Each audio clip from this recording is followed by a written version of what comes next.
Hey y'all, I am here with Windsor Flynn. If y'all don't know, she is iconic. I love to call her iconic all the time. She is the creator of Team Maybe. She has a sweatshirt and t-shirt that I love. I'm gonna have to. Yeah, the t-shirt says "I'm okay with not knowing the answer." Right? Did I get it? Good. Yeah. Okay. And she is very, very, very involved in advocating for OCD on Instagram. And I'm just a huge fan of you, dear. Hi, Mackenzie. I love when we have these little lives because it's like we can hang out for I once. know. Friendship through the COVID life. Yeah. So for those of y'all that don't know, I am Mackenzie. I am an advocate for NOCD. I also am a support specialist over there. So I help get people connected to care. And I met Windsor through OCD advocating on Instagram. So now she's stuck with me for life and I'm moving to her state. So it's fine. Lucky for me. I know. So today we just kind of wanted to talk to y'all about all things being a mama and a spouse and having OCD, which Winter and I mirror each other on a lot of things with OCD and driving our husbands nutty and our children nutty. I think it's pretty fair to say that, right? I think so. I mean, especially today, I was wondering, like, what am I going to talk about? And today was like a really great example of how, how it does affect the people around us. Yeah, it does. And I think so Tori, one of my friends, truthfully Tori on Instagram, which you know her too, made a post about how OCD isn't just about being neat and organized, and how a lot of people that have OCD suffer, actually have a hard time being neat and organized. And so I made a post about that because she inspired me to make a post about it, because one of Montana and my biggest arguments lately is the piles of laundry, popping up around the house, because I'll have these clean stacks of laundry and then my brain will be like, well, the closet's contaminated. Oh, the dresser's contaminated. And if I put them in the closet or the dresser, then that stuff's contaminated. And then you're going to put it on the girls or me or Montana. And then we're all contaminated with who knows what, I don't know. And he gets, he has this, he's good and good and good. And then eventually, it's always going to boil over because it's exhausting for us. Yeah. And can you just imagine, like, being on the other side of that, just being like, can't we just put the laundry away? Like, I don't want to look at the laundry. I'm sure you don't want to look at the laundry either, right? And that's why it's like, it's just so stressful for everyone. Yeah, and that's how I feel all the time. Like, I try to put myself in their shoes, because even especially now as a mom myself, I think about, do you ever think about this? Well, yours came on a little later, right? Your OCD, or do you feel like when you look back, you had it always? I had it, but it wasn't like, so maybe I wouldn't have met the criteria when I was younger, because it was just like in times of stress that I would have it. It wasn't like every day, but like when my parents got divorced, I had some stuff, and then when things got like stressful in like high school and college, I had some stuff, but it wasn't anything I was like thinking it was like super wrong, because it was like relationship OCD stuff, which people like think that is normal. It's normal. Do you know what I mean? It's like a rational thing to worry about. And then everyone just thought I was like a scaredy cat, because I was like, thought everything was dangerous. Yeah, no, I probably had it, but it wasn't diagnosed. That's what I just think about, like my mom, like when I was starting to go through it and it got really bad in my freshman year of high school, like that helplessness, that feeling of like not knowing how to help. And we didn't know about ERP. So like feeding into it, and just fueling it and not knowing any better, or just thinking like, what is wrong with my child? Like, what is not but what can I do? What am I supposed to do to help, Yeah. And so I think my husband reaches those moments where he's like, what do I do? Like, what can I possibly do to help you? I don't know, I know. I think John feels like that too, but like today, I should probably just share the story. We don't have a script or anything, do we? Huh? We're just talking freely, No, right? we have no questions, but I want to hear this. I think it's a good thing to share. I didn't want to put you on the spot to share. Oh yeah. So like normally John's okay, and he'll be like, okay, no, it's just your OCD. Like I don't know if anyone follows me on Instagram, but like we do these road trips, and I hate road trips, and there's like lots of vomiting fears and like all kinds of different fears about things. And John is usually like, no, we're doing it. But today it was like something about the meat. We got meat to cook, and he had like left it to unthaw in a way that I thought was maybe a little bit unsafe, but people could argue about it. And it had a funny smell. So my OCD is like, the meat, is it rotten? Is it rotten? Or are you making it up? I don't know. And so I was like, okay, well, I can't argue with John about this. I don't even want to bring it up because I know he's going to be like, it's your OCD. Let's do the opposite. But it's meat, and it just felt really, feels like you should deal with it. And I didn't argue with him, but I was just arguing with myself at home. And I decided to cook the meat, but I still wasn't convinced. And I told John, I was like, you know what? I don't really know about the meat. And I was expecting him to argue with me and be like, no, this is your OCD. We're going to push through it. And you could tell he just had enough, because he was like, fine, get new meat. That's it. Yeah. And normally if I would have gotten new meat, it would have been like a thing, like, why are you getting new meat? We have the meat. And he was just like, done. He's like, fine, get new meat if you need new meat. And so I was like, okay. And I got new meat. Yeah. I need to know if it was a good decision or not, but I feel great about the meat. It feels very uncontaminated and safe to me. And it was just funny to see him have no response or argument back. He was like, okay, whatever. I'm just going to let you and your OCD win because it's exhausting. I don't want to listen to anything about the meat for the next week.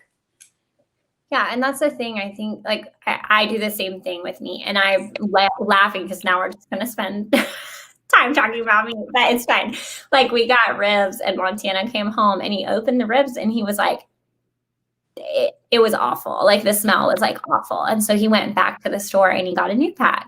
Well, he opened it, and I'm like, I can smell it. I'm like, oh, come on. Like, you have to smell it. I read if it's a certain type of seal, it will like smell like sulfur, but it's because they like soak it in something, right? Yeah, but I think this was like legit. Like, well, girls, I think meat is disgusting. But so I was like, you're gonna have to go get more or just throw that away. And he like chunked the ribs like down on the ground. He was so mad, and it takes so much to get, like, he was like just so frustrated in that moment, right? And you're like, dang it, like, come on. Like, I couldn't have like just pushed past that. But I feel like it's one of those moments where we've talked about it a little, where you're like, okay, sometimes like people just kind of put you in a box, like it's OCD, it's always OCD. When in reality, like, that meat could have been funky. Like, I think this meat was funky. I got new meat and it had no smell at all. See? So like in reality, like I feel like not everything I do is my OCD. Like, I am capable of having like yeah, you make sound decisions all the time that are not affected by your OCD. Exactly. So I think it's just one of those things where like sometimes like they'll view it as like OCD, when in the moment it's like, okay, listen, I know I have OCD. I know I'm really annoying a lot of the times, but right now I'm just gonna like need you to realize that I'm being rational. Like, I feel like I'm being pretty rational now. You want to see irrational, we can go there, but this is rational. I know. So that's like where it's really hard, because I feel like even as women and mothers, although we are very capable in so many ways, like the fact that we do have OCD makes us even question whether or not this is our capable, rational moment, or if this is an OCD moment. That's like the hard part for me, which made me like really upset today, was like, I knew the meat smelled funny, right? I knew it. I identified it. It didn't smell super sour, but I could feel like maybe it was about to turn or something. Yeah. But I just also knew that if I went on about it, there would be the whole thing of you always freak out, you know, and then I would start to question myself, and then I did for like an hour. I was like, oh, I don't know, is this OCD? Is this not OCD? And that's like the super hard part, because like I feel that way so much of the time that our partners must feel like that a lot of the time too. 100%. And I think, you know, I'm a big advocate for that.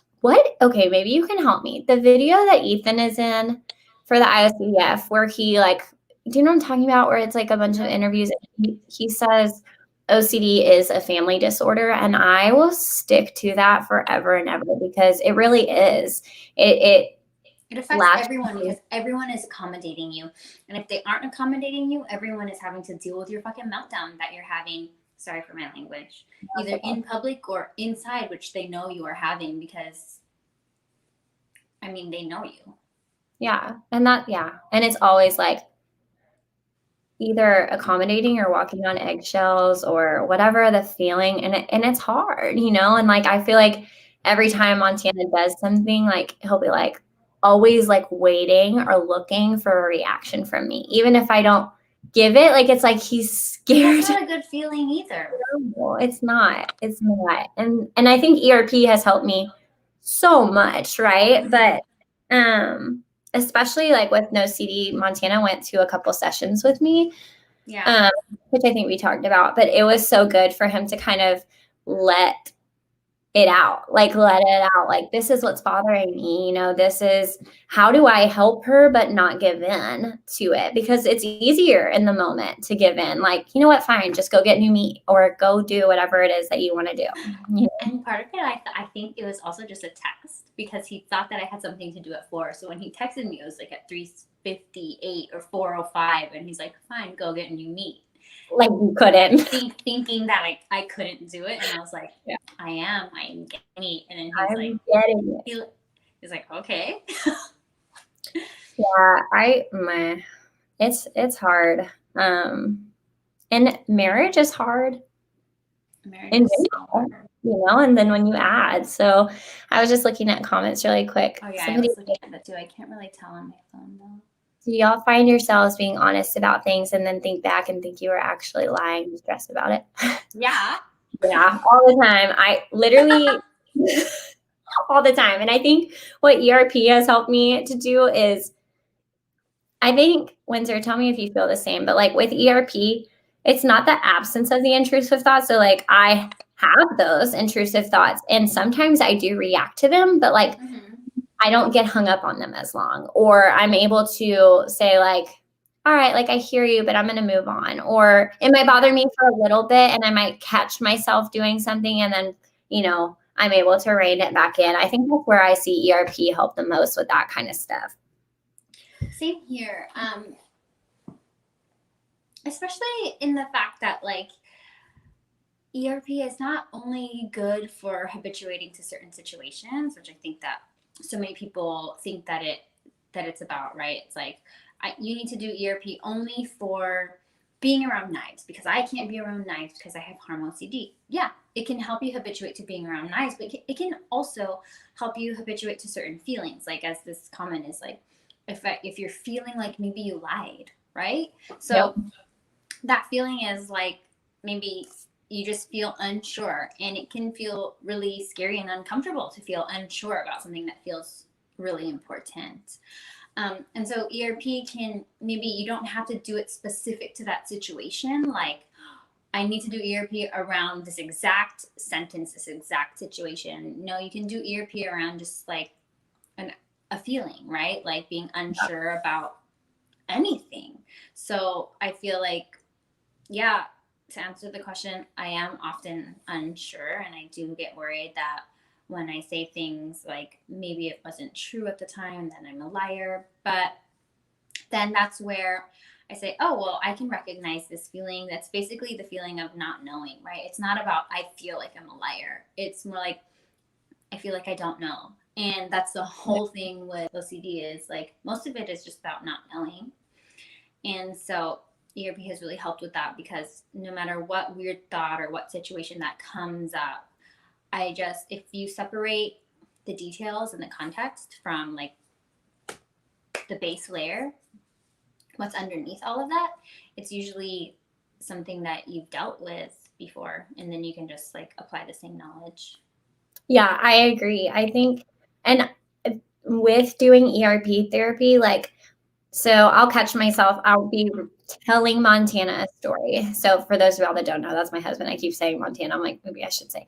I'll be telling him a story, and then I'll catch myself like retelling like a same part of the story. And so like, I'll be like, wow, that's okay. That's my OCD. Like, let me curb that. Where usually like before ERP, I would tell it and then I would tell it again. I'm like, do you understand what I'm saying? So blah, blah, blah, blah, blah. And I'm like, it's been 4 times that I've said the same thing, but I'm like repeating it to convince myself that's how I said it, or that's how the conversation went. Like if I'm mad at a friend and I'm like, well, I said this and I don't know, maybe they took it like this. Do you think they took it like this? Like, oh shoot, yeah, maybe they. And then you can talk about the same thing forever.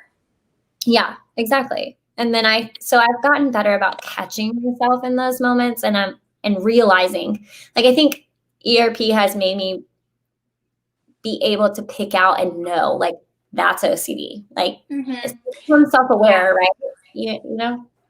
And I feel like that's one of the things that like people don't really know. Like you can't, I feel like there's so many people who have OCD, right? And so many of them are scared of doing ERP. So many of them don't know what ERP is. But like one thing about ERP is, no, it's not a magical cure-all, right? But it does give you so much powerful insight about yourself, because the main work with ERP is feeling toleration.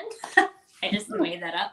But, and so many people are like, well, I don't even know what feeling I'm feeling. Well, when you're working with a therapist, like that's why NOCD is so amazing and great, because like there are therapists that are trained and specialized in the treatment of OCD. But when you're working with these people who know all about OCD and know all about everything that comes with it, lots of OCD therapists have OCD themselves, right? It's, they really teach you how to identify feelings, and identifying feelings is so important with exposure therapy, because you're habituating to not only situations but the feelings that come with it. And then also what's really good about identifying feelings is you can then separate the feeling from the story, from the context, that I like to call it, you know. And you can't really do that by yourself, like without having a specialist, or at least like something like Kimberly Quinlan's, like how she has her ERP school. Like when people think of exposure response prevention, they're like, well, okay, I'm scared of this, so I'm just going to do this thing. But then they're missing this whole extra part of the therapy, which is identifying all these feelings, identifying the triggers, identifying the behaviors that come after, and all that. Yeah, because you can expose yourself to stuff all day long, but if you're not doing the response prevention part, you know, I could lick the floor in the grocery store, which I wouldn't do now. But if I react the same way I always would, then I'm not doing what I need to do. And yeah, that's a really good point. You know, it's all about, I think for ERP with me, like it's all about the willingness to do it and to do the hard things, like Kim would say, and then becoming self-aware of like your OCD and what it looks like and how it wants you to react. All those things play a huge role in it, I feel like. We got a question that's oops, sorry you guys. All of a sudden there's like a lot of questions. Had no idea that was even Yep. So somebody said I didn't know that was permitted, but you just ask your therapist about it. I asked mine, and she was okay with that. Windsor, you've had your husband. What are you gone to ERP with you before, right? How do you do ERP? Okay, how about you read the questions and then you explain? No, so your spouse coming to an ERP session with you. I think it wasn't an ERP session, but it was on the table. My therapist did offer at one point, but I never did it. Sean's not there yet, and I know he won't watch this, so he won't know that I said it. But no, he's not. He's not doing that at the No, and moment. I think a lot of therapists feel like, and I don't want to, but it, like, because it is that family disorder, it does help to, when you're ready and when you feel like, and if you want and feel like you can, it does help for them to learn the tools to not reassure you, to not, like how their response prevention needs to be, I think. One of the people in my OCD group here in the Bay Area, actually, even though her husband is a therapist and he knows about OCD, he still benefited greatly, and their relationship benefited greatly from attending a couple session with the OCD therapist. Yeah. Because they can help identify, like, hey, like, so maybe you and Montana have an agreement, or me and John have an agreement, or my friend and her husband have a disagreement. I mean, sometimes you can fight about it, and maybe we may not know it's our OCD, and we just have to have that explained to us and be like, hey, this is your OCD getting in the way here. There's not actually a problem. Or maybe your partner is like, well, this is probably just your OCD. And you're saying, no, I don't think so. So it's good to have a therapist go in and have that insight and just see very clearly, because they have a non-biased perspective, right? And they can just tell you and be like, actually, it's not her OCD, so can you just like pull it together and work on this problem? Or, hey, Mackenzie, you're blowing this out of proportion. Stop being weird. And you can focus again. Like, yeah, that's like, I mean, so Montana and I will be married 6 years in March, and he's always known I had OCD, but I think it was one of those, like, in one ear, out the other things. Like, he didn't really know what that meant. He didn't know what that entailed. And like, I had some. He's like, whatever, I love you. You're so cute and nice, and you're the best thing ever. But I had some like quirky things, and then it reaches that boiling point where you're like trying to hide it all, like, oh, get back in the pot, and then it's just and it's been so nice to like explain it and let him kind of sit in and see and understand. And even just with the Instagram community and working for NOCD, like, wow, it's not only my wife that asks me to wash my hands 50 times, or like, it makes them feel less alone too, I feel like, also. Yeah, that makes sense. So how do you sit with the uncertainty of a horrific thought? I just feel like I really can't. And I know, Windsor, you're really good at answering this question. Like, but you really just have to. Like, yeah, and I don't really love the term sit with the uncertainty, right? Because then it kind of gives the impression that you're just sitting in a puddle of mud, which nobody wants, right? You're not going to be stuck there. You're not just saying, okay, I'm dirty, I'm going to sit here, it sucks. What happens when you get this, when you feel the uncertainty and when you have the thought, what makes it really hard to not feel, or what makes it really hard to feel uncertain, is that you're attaching it to the thought, right? So to give it a broad example, like for me or any person who has harm OCD, might be, I feel scared that I'm going to kill my family. That's not a feeling, actually. Feeling scared to kill my family is not a feeling. But if you hear it and you listen to it and you see the visual, it does sound horrible, absolutely terrifying. But scared, we can handle scared. We get scared when we hear a weird noise. Oh, it's nothing. We get scared if we watch a scary TV show, right? But we don't always carry that around with us wherever we go. So if you are able to identify the feeling, right? So scared, uncertain, whatever, you take that feeling and you just, maybe like you're doing Photoshop, right? You're just going to take that part out and you're going to put it into this circle that we're going to deal with.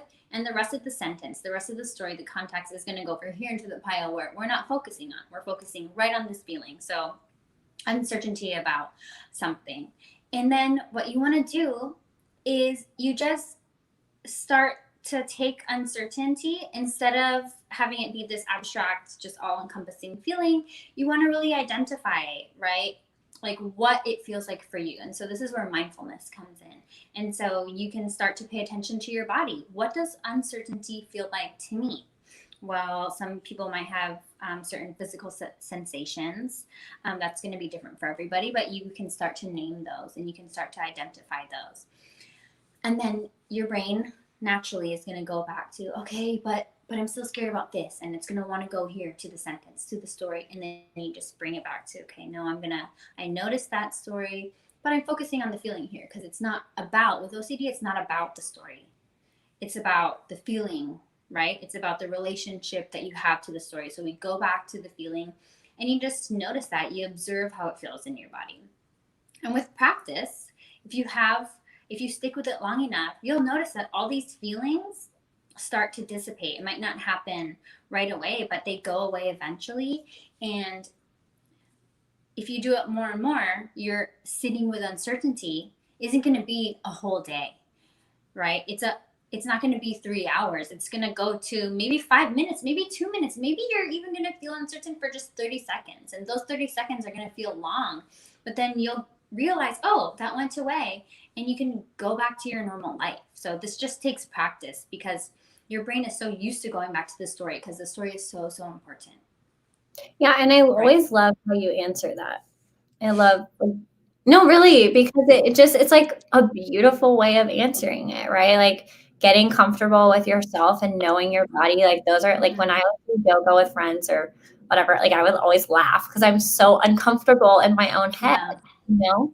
And so I think it is about becoming comfortable in your own mind. ERP therapy is like the first time in my life that I've started to feel comfortable in my own head, if that makes sense. Yeah, because nothing is off limits. And you know that it's just a huge part of ERP therapy too. It's not only doing the exposures, but you get a ton of psychoeducation. You're going to learn about all these reasons. So like when we say thoughts are just thoughts, or don't pay attention to the story, it's not some idea, right? You're going to get explanations from the therapist, and you'll understand why this is true and how this works in the brain. And you can start seeing that this is just like, it's just what the brain does. Especially if you have OCD, your brain is naturally going to like shine a flashlight on anything that it feels is really important, that could possibly come in between you and the things or the people that you love, right? And you can notice that it's not just something that happens with yourself, because I feel like when you think that it's just you, and you're especially like prone to creating these situations, it feels way more important. But when you can hear from other people that this is something that happens across the board to everybody with this condition, I feel like it's easier to make space, and it's easier to then see it as a pattern, really. I don't know if you have like a mathematical brain or that kind of way of looking at things, but if you can look at it as, I may or may have not failed college algebra twice, but we'll just keep going. It's fine. I don't know. Wait, I lost my train of thought. Sorry. No, but creating space for it. Yeah, like, you create space between what's happening and your feelings, and it becomes like way easier. Yeah, so I'll tell you a funny story about you really quick that I haven't told you. I did say it in one of my group things the other day, but so when you got your cards, remember your lovely little... Oh, my tarot. Right? God. Yeah. So I was laughing so hard because somebody had just said, like, what if you're, triggered, and how do you, life is a trigger. Triggers come from anywhere, which is why I'm not a fan of trigger warnings when it comes to OCD, because anything can trigger you. And I was laughing at Windsor because she had gotten tarot cards for Christmas, and she was talking to me about them, and she's like, oh, I'll pull you a card. And I'm like, whoa. Don't pull me a card. I'm like, that is a ERP that I'm not ready for. And I was like laughing about it, because then all day it was a trigger, but it was also really? Good. It triggered you the whole day? No, listen. So it was a good ERP, because like in my head I was like, she probably pulled a card. She pulled a card for me and I don't know it. And what if it's awful? And oh my gosh, I'm walking around and I don't know if she pulled a card for me. And so like where I like started to feel myself like, I was like, okay, like rein it in, girl. And so that uncertainty was like 30 seconds or like a minute long. And then I was able to just like wave it by and then laugh about it now. And like that shows progress for me, because like a couple hours later I could have been like, Windsor, real talk, did you pull me a card? Like I need to know. I know, and you didn't even ask me about that, which is great. No. I didn't pull you a card, but Don't tell me. Wait, I'm gonna turn on my light. Okay. But so that was a good, unplanned exposure for me because life is unplanned. And so where I wanted to text Windsor because, she loves me and I might have been able to convince her to reassure me. I didn't. Actually, you probably wouldn't have reassured me, but No, I was able to move past it and like move along and then laugh at it, which I feel like you just have to laugh at your OCD a lot because it's like so ridiculous half the time. Yeah, it is. I was all right, last story, and then we'll answer a question. At the grocery store, like on the commissary, we live on base, and so the baggers, like, if you go through the regular checkout lines, you tip them, they take your stuff out. But if you go through self checkout, you take your own cart out. So I took my cart out, and they had they don't have cart returns, and I was gonna be like that bad person who leaves their cart in the parking lot instead of returning it. And a commissary worker walked by. And so, oops, sorry, y'all.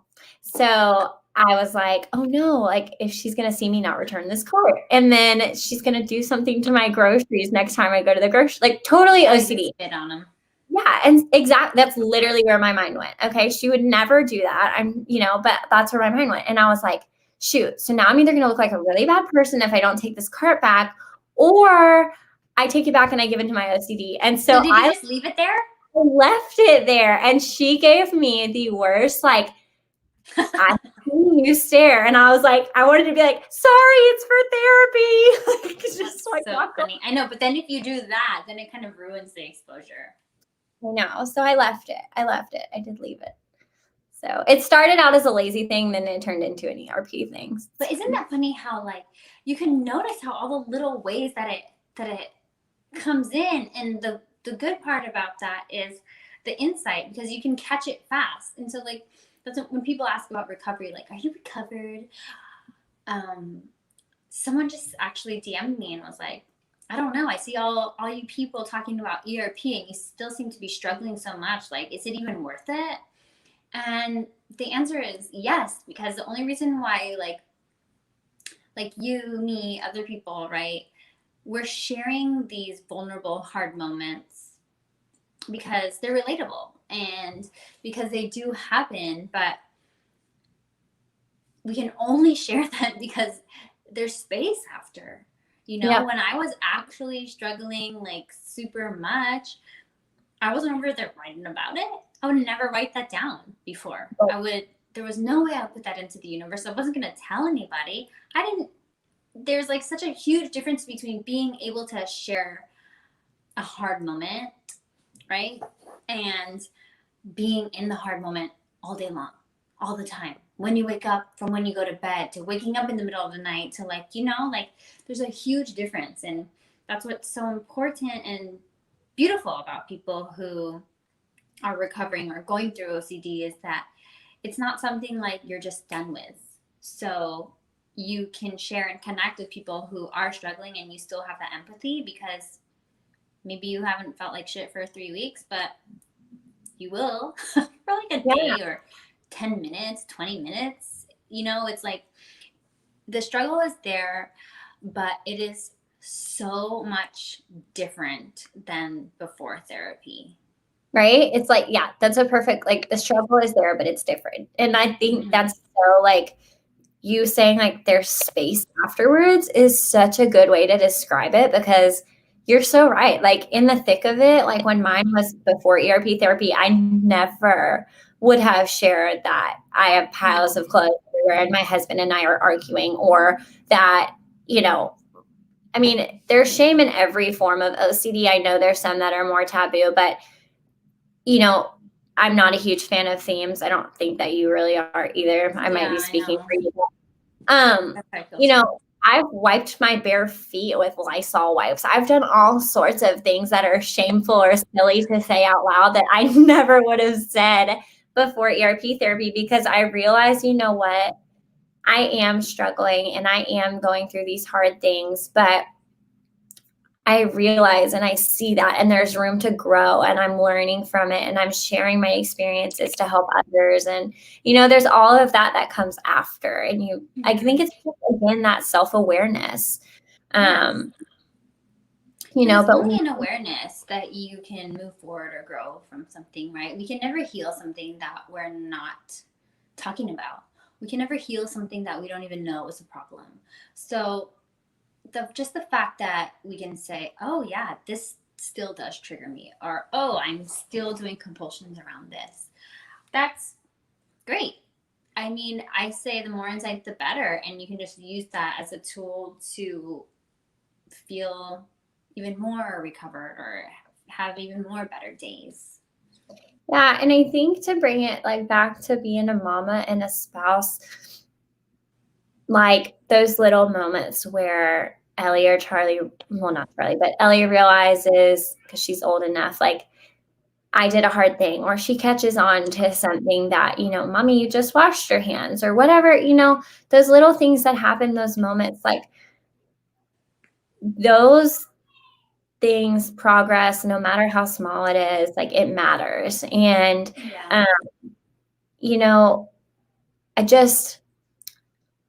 I see things I don't know if you've gotten this on Instagram. Sorry, I kind of jumped, but I see people worrying about becoming moms that really want to be moms. I know, and they feel like they're gonna ruin their kids, or they won't, or something, or they won't be able to handle it.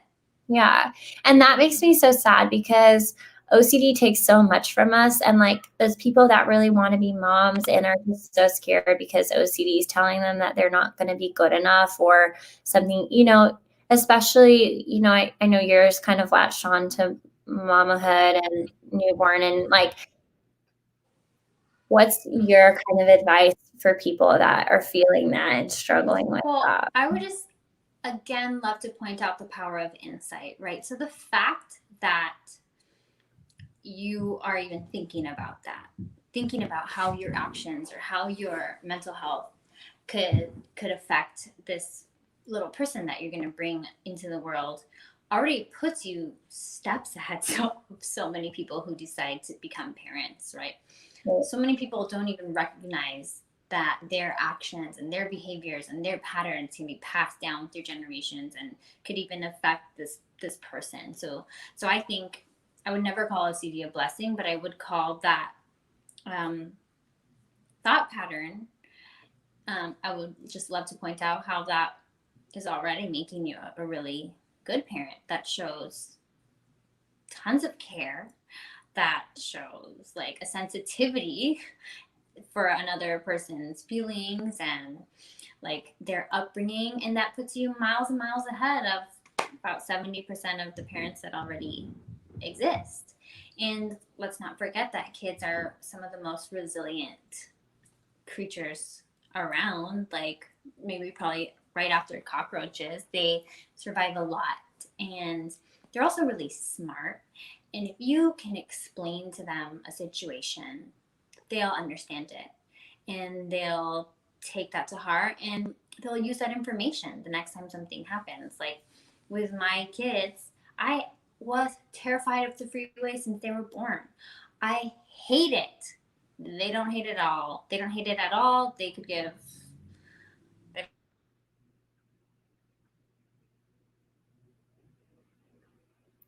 I lost you.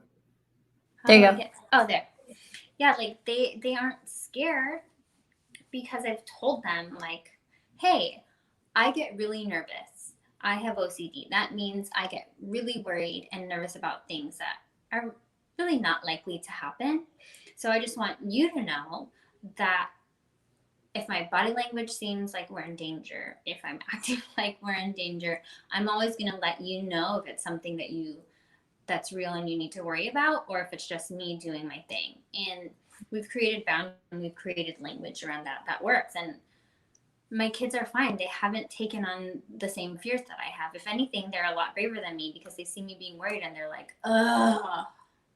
Well, they also see you very brave too, right? Yeah. And that's something, again, OCD is obviously not a blessing, but you have to find the positives in everything. And I think like that OCD warrior mentality is so true, because your kids get to see you be brave, and your husband gets to see you be brave, or your spouse or your partner, or, you know, whoever or whatever your situation is, family, they get to see you be brave. And sharing that you're struggling or going through something allows people to see you in a different light. And I think this past year with ERP therapy, people have been able to understand me more, because I'm able to vocalize more what I'm going through and what I'm struggling with.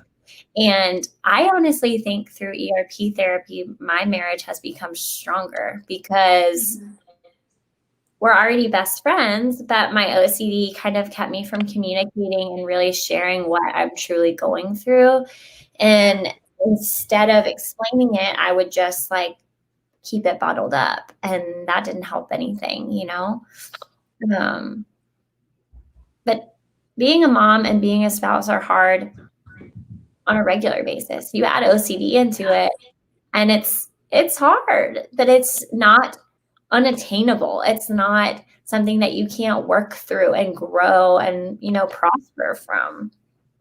Yeah, I love that. And that's so true, because I mean, no matter how you see me, even if it's the two most compatible people in the universe, even if the two people, there's no mental health conditions involved, there's always going to be something hard.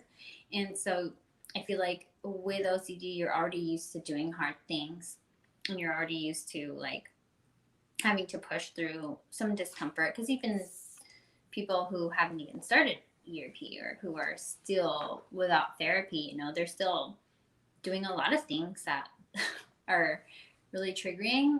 I think that just goes to show how strong people with OCD are, and you really are capable of doing anything that you want to do. Yeah. We had a question where they said, do you confess OCD thoughts to your spouse? This is a compulsion I'm working on reducing. Yeah. OCD is so tricky. Like I'll convince myself that I'm like legitimately telling Montana something because it needs to be said. Like it's important, but really it's my OCD sneaking its way into to being vocal, if that makes sense. Because it also like provides a tiny bit of relief when you say it. Yeah, 100%. It like makes me feel better, but even I know that I shouldn't be saying it at all. I know. And I'm the same. Like, it's the same. Like, just saying, like, we were talking about the meat earlier. Like, if I, with Montana, with that, like, just telling him that, like, I was worried about it, it makes me feel a little bit better, because at least someone else knows, and someone else can make a decision about it. Yeah, it's not all on me. Like, it's not all on me. It's on you too now, you know? Like, that's how I, like, I don't know. That's how I feel. Yeah, it's like the dispersion of guilt, right? You can't be the only guilty party. Yep. And OCD, yeah, it trickles into everything, and it is a sneaky snake. But I'm aware of it. So like I'll be saying it, and I'm like, like, you know. And Montana is very sassy, so he'll be like, what would your therapist say about that right now? Or like, did I hear you right? Like, did you just ask me if I wash my hands? Like, listen, like, I don't have Well, that's good. I mean, because you need that supportive partner, and I feel like it kind of adds some levity to the situation. Yeah, it does. In a moment where it could be like really tense, because I don't know about you, but with me, when I feel triggered, my whole attitude changes. I get Me too. I'm like really short with people. Yeah, extremely short. And I do that like checkout where I'm so focused in my own mind and own space, because I'm trying to fix it, that, you know. And I can't be interrupted at all. Like if someone talks to me, I'm like, oh, what do you want? Yeah, exactly. Yeah. And you're not alone. I feel the same way. I do that all the time. I was loud. So Sarah said that. Oh, hi, Tori. That makes me laugh. I do the same thing. It's legitimately difficult to tell sometimes, though, when you're sharing with your partner and when you're ruminating out loud. So I agree, but at the same time, like through ERP, I know when I'm doing it, but it doesn't mean it's hard. It's easy to stop it. You know, I know it, but I'm like, do I really do I want to stop, or I'm going to see if he'll answer me, if he'll give in, he'll let me. Yeah, I mean, it's like about recovery being not linear, and about like having compassion for yourself, because like you don't have to be perfect to start to feel better. You know what I mean? You don't have to respond to every situation perfectly, or like exactly how your therapist would want to. And that's also, I feel like, how OCD can get in the way, because it's like, well, am I even recovered? Am I still doing good? Because I still ask for reassurance this time. And it's like, yeah, you are. You can never go back to the beginning. Yeah. It's somebody said my OCD somehow just exploded yesterday, and I think I'm relapsing. I don't know if I can do this again. And I think it's that, like, even going through ERP therapy, like, I still feel like some days I'm like, whoa, my OCD is out of control. But the fact that you're realizing it, the fact that you feel like it's, I don't know if I'm saying that right, but the fact that you're self-aware that it's getting bad, and you're realizing that and putting that out into the universe, and you're owning that, like, that means you see your OCD for what it is, you know, if that makes sense. But have either of you dealt with a relapse? How did you get back on track? Oh my God, yes. Yeah, but it's just that whole recovery isn't linear. It's always like, I don't see it as a relapse, really. I see it as, you know. Well, okay, so when I had my first kid, I had my whole thing, harm OCD. It was horrible. And then I was like better, right? For a little while. And then I totally got it again. But I feel like a true relapse only happens when you're really not doing what you know you could be doing. You know, like in between that, I wasn't doing any exposures. I was just like safely untriggered for however long. So my relapse was really like I was still basically in the frame of mind where I hadn't been treated properly.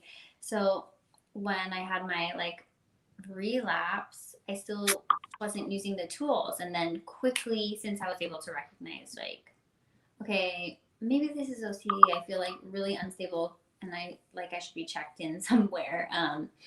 Once I learned the actual tools, the relapse doesn't last long. Like, if you're going through a relapse, you just go back to the beginning, go back to those hardcore tools, like do your ERP every second, do it like 3 times a day. You'll see results. You know what I mean? It's not like your relapse isn't going to take away from everything that you've learned about OCD. But yeah, I agree with you. I think when mine gets to the worst of its worst, I can realize I'm not helping myself. Like, I'm not helping myself. Like, I'm not willing to help myself. I'm not willing to get down and dirty and, you know, dive into ERP. Like, I've gotten on this plateau of just not helping myself. And so it's just over that hump. Even like, because I started ERP a few years ago, you know, even things that I have tackled and gotten over, the more space that goes between doing the hard thing, it's not like it lasts forever that like you're cured, I'm cured of this obsession. If you're not constantly challenging and putting it into your lifestyle to do things that make you uncomfortable, deal with scary things, do something that scares you every day, or at least every week or once a month, you know, then it will come back. Like, I don't want to say in like a scary way, but your tolerance for those feelings starts to go low again. You know, it's not like riding a bike. Like, yeah. Well, and it's just always being able to being willing to help yourself. Like, I think if you go into ERP therapy and you're not willing to do the hard work, if you're not willing to, you know, face OCD really just face to face, then it's not going to be beneficial, because I think a big part of ERP is the willingness to do hard things. Yeah, for sure. And like always have that willingness. Yeah. You don't have to do your like top tier exposure every single day, but no, always, yeah, but just always pushing, you know, always pushing yourself, always not plateauing, or like what you're saying, being comfortably untriggered. Yeah, don't just like get complacent and be like, oh, this is cool, this is fine. Yeah. Because like I've done that before too, and then been like, oh, you know what? I haven't been on the Muni, which is like an underground little subway thing, in a while. It sounds scary, and then like I'll go and do it, and I'll like legit panic, but then I'll do it anyway because I know that it's only happening because I haven't done it in a long time. But then it goes away, and then the next time it's like, okay, so we're not totally back to comfort, but it's not like a humongous hard thing anymore. You just get used to challenging yourself in that way. Yeah. And I know I'm pushing you on time. I told you I wouldn't make you talk to me forever, but are you okay for like 2 more questions? Mm-hmm. So I just saw this and it made me laugh because it made me think of me and you. It said, how do you handle thoughts that you made someone upset without asking them? Restraining from reassurance is one of the hardest things. And it is. And I had a moment earlier where I was like, I really want to ask Windsor if she's mad at me. But I typed that out to her and I was like, I really want to ask you if you're mad at me, but I'm not going to. And Windsor, being the awesome friend that she is, just said like nothing because she knew what I was doing. But yeah, I'm not addressing that. Yeah. So my OCD was trying to be like, all right, so we're not going to directly ask Windsor if she's mad at us, but we'll tell her we were going to ask her. So it's like, that's a great example of it just always trying to find, something. And I just kind of had to be like, maybe she's mad at me. It's fine. She'll love me tomorrow. It's that covert compulsion, right? And also it just comes back to just not knowing. It's not even about is she mad. It's like just the fact that you don't know something is just so uncomfortable. Well, and that's why I love, I'm about to product place you over here, but I can't help it. That's why I love the t-shirt you've made so much, because that like, I'm okay with not knowing the answer. I feel like I wake up every day and I just need that slap in the face.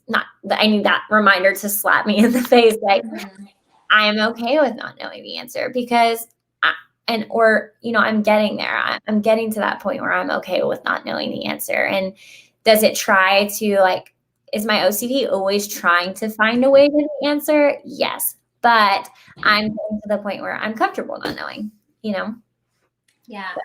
And it's like, it doesn't even have to be like, I feel okay with not knowing the answer, because a lot of the times you're not going to feel okay. But you have to know that not feeling okay doesn't mean that you're not actually okay. Yeah. Like exactly. Feelings can't hurt you. Exactly. Like you said, you can be scared, and scared's fine. We can deal with scared, but it's just being comfortable in that, comfortable not knowing that uncertainty, like sitting in that uncertainty. I know, like sitting in it, but that's just what people say. I mean, it's technically what you're doing. You're just sitting in uncertainty just means like making space for it to be there. You're just allowing it to be there and noticing what that is like for you. And then in the noticing, you can also notice when it goes away, and just knowing that it will go away is comforting. Yeah. All right. Last question, and then I'll let you go. I want to ask you a question. So being a mama with 2, and I know, we've said life is hard as it is, but I think when people think about being a mom with OCD or being a spouse with OCD, we feel like it's maybe if we're not married yet or we haven't had kids yet, we feel like we can't do it. And so like, I know we kind of touched on it before, but just like from our perspective, like you'll go and then I'll just kind of go quickly after you. What's a positive thing that you see with your, having OCD, but also being in a successful marriage and being a strong, amazing mama? Does that make sense? Well, I feel like being diagnosed and having OCD has really just opened up the conversation between like my husband and my kids. Like since my husband has met me, he is much more open about his feelings. Not all the way there, but like from leaps and bounds from where he started. But also he's a firefighter. He like works a typically masculine job. He's a paramedic. He has to be cool and calm and collected, right? And like fine under pressure. But me, I had to like get down and dirty with like really recognizing when I wasn't okay and when I needed to ask for help and identifying certain feelings and uncomfortable things. And so I think he's like kind of shifted more towards the middle of that, right? Like he can say when he's feeling uncomfortable or anxious or bummed about something. And I think that's like a really great example for my son, who I would never want to learn I would never want him to learn toxic masculinity or anything like that, you know? And the positive thing that I've noticed with my kids is they're really great at identifying their feelings. And they will say, I'm feeling really frustrated, or I'm feeling mad, I'm feeling sad because of this. And I think it's really good. I'm so proud that they are learning that from this whole thing, because I wasn't like taught to do any of that, you know, and I think it makes a huge difference. Yeah, I think same kind of, Montana's a Marine, so it's that same kind of like macho, Yeah. like masculine job. And so I think it's opened this door for our family to be more expressive about feelings and emotions, and that whole it's okay not to be okay Yeah. mentality. So I really like that you said that, because I would say that that's a positive for us too. It's allowed us to be more vocal about our feelings. And So I just love that too, because I feel like these poor men, not like our husbands, but just in general, there's just this idea that they can't show any softness to them. And it's so not true. It makes them like so much more attractive, and it's just much healthier. And I just feel like when anyone has a struggle and they are open about it, it gives everyone around them permission to have days or months or even, just like to have any sort of problem. So yeah, I don't think we've ever talked about it like that before. I like that, right? Like they're two very masculine jobs where it's like, yeah, we have a lot of parallels happening. yeah, they don't have time for feelings or emotions. And so like, where OCD isn't a blessing, like at least it has given them this window to share their emotions and share in our journey and do those things. I think that's, And I don't think it's going to be like a thing where they're going to all of a sudden just like do meditation and talk about it all the time, but it gives them at least a break, because like to be successful in their jobs, they have to have that skill. And maybe when we get to California, we'll just do like a mask night and, like talk about our feelings, and we could just be like, so John is going to be like, how many IPAs do I need to get through this? just kidding. Maybe we'll get there eventually. But they can barbecue. There you go. There we go. We'll give them something else to do. But I really appreciate you sitting and talking with me tonight, and everyone for being here. And then for those of y'all that don't know, we do a gathering on Zoom through NOCD for mamas with OCD. That we'll have one again this Sunday. I think it's at 6:00 Central Time, which is something I should know. Yes. And so the link is in the chat, but they will also post it in the app and on NOCD's Instagram. So thank you guys all for being here. Windsor, thank you for being here. Thank you so much for having me.